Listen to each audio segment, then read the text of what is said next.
विजयादशमी के अवसर पर रक्षा मंत्री राजनाथ सिंह दार्जिलिंग में जवानों के बीच पहुंचे। चीन के साथ जारी विवाद के बीच रक्षा मंत्री राजनाथ सिंह ने एक बार फिर से चीन को हिंदुस्तान के सख्त इरादे बता दिए। शस्त्र पूजा के बाद राजनाथ सिंह ने कह दिया कि दुश्मन हमारी 1 इंच जमीन पर भी आंख नहीं उठाकर देख सकता।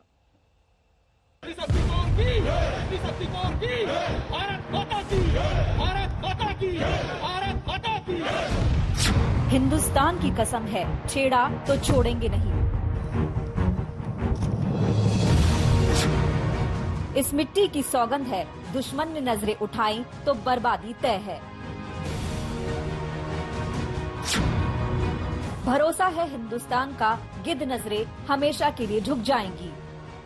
और आश्वस्त ही नहीं हूं, मुझे पूरा भरोसा भी है कि हमारे सेना के जवान किसी भी सूरत में अपने भारत की 1 इंच भी जमीन किसी दूसरे के हाथों में नहीं जाने देंगे। चीन ने गुस्ताखी की तो LAC के उस पार बारूद बरसेंगे। ये वादा और इरादा है हिंदुस्तान का। चीन अच्छी तरह से समझ ले, सुन ले और दिमाग में ये बात ढंग से बैठा ले। विजयदशमी पर हिंदुस्तान जैसी शक्ति का यही संकल्प है। तो इतिहास लिखने वाला इतिहासज्ञ हमारे भारत के सेना के जवानों के इस शौर्य और पराक्रम की गाथा को स्वर्ण अक्षरों में लिखेगा। मौका विजयदशमी पर शस्त्र पूजा का है। इससे बेहतर पल क्या हो सकता है कि ये शस्त्र पूजा जवानों के बीच हो, उन जवानों के साथ हो जो सरहद की सुरक्षा में जी जान जुटाए हुए हैं। रक्षा मंत्री के लिए शस्त्र पूजा का यह दिन बेहद अहम होता है, तभी वो हर साल पूरी श्रद्धा से इसे निभाते हैं। इस बार दार्जिलिंग के सुखना वॉर मेमोरियल में वही जज्बा दिखा। वहां शहीदों को श्रद्धांजलि दी, फिर शक्ति पूजा की।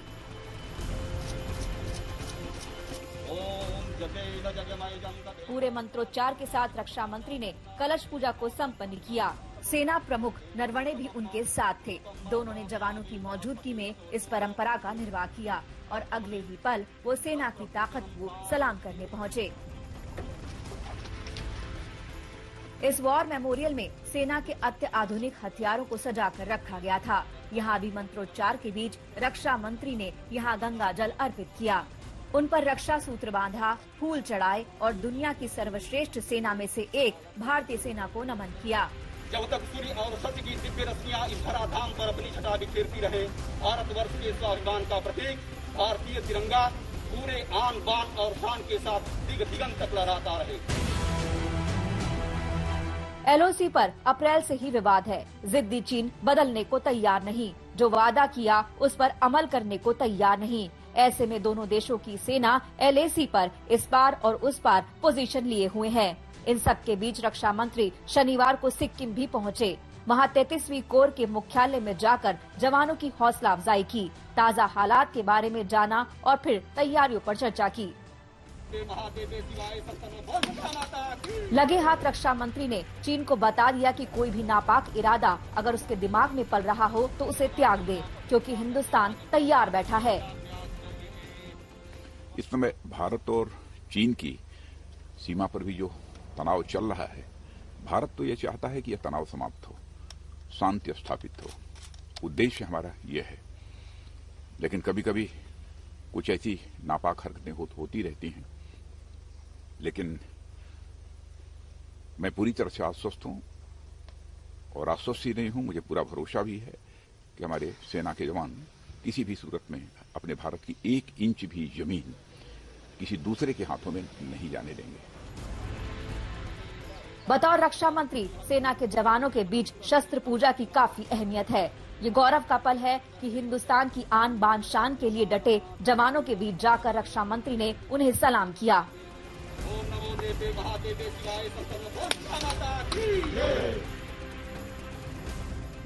2019 में भी रक्षा मंत्री ने शस्त्र पूजा की थी। उस बार जगह अलग थी, जोश भी अलग था। रक्षा मंत्री दिल्ली से फ्रांस के मेरिग्नेक एयरबेस पर पहुंचे थे, जहां उन्होंने लड़ाकू विमान राफेल की पूजा की थी।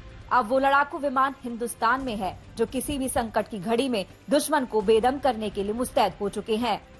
त्रिशक्ति कोर की, त्रिशक्ति कोर की। ऐसे में इस बार शस्त्र पूजा के दौरान रक्षा मंत्री का बयान बेहद अहम है। चीन को यकीन हो जाना चाहिए कि छोटी सी भी गलती की तो उसका गुरूर तोड़ने में हिंदुस्तान बिल्कुल देर नहीं करेगा। आज तक ब्यूरो।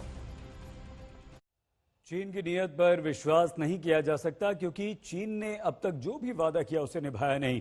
वो सिर्फ बात बनाना जानता है। सैन्य कमांडर स्तर के 7 दौर की बातचीत हो चुकी है, लेकिन अब तक उसने किसी भी वादे पर अमल नहीं किया है। पता नहीं, अप्रैल से अब तक चला आ रहा विवाद इस बात की तस्दीक करता है।